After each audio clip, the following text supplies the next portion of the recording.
जय गुरु चलो तू देखिए मो झील घर को आसी झील मैंने कौन रोसे कर दी झील मोर से रांधि उसना भात कर कोबी चिली कर शाग भजा कर जो माने आमिष खाइबे पखाला खाइबे तो माछ भाजिकी रखिचंती एठी गरम भात जो माने खाइबे तांका पाई हरड़ डाली कराई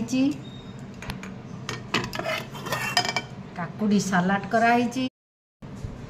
आ गोटे भल आइटम टे करचंती दही बरा आठी दही बाइगण पापड़ ये पापड़ छाँकी रखिंट जो माने माछ भजा लगे कि पखाला खाइबे ये पखाला बनई रखिंट जदि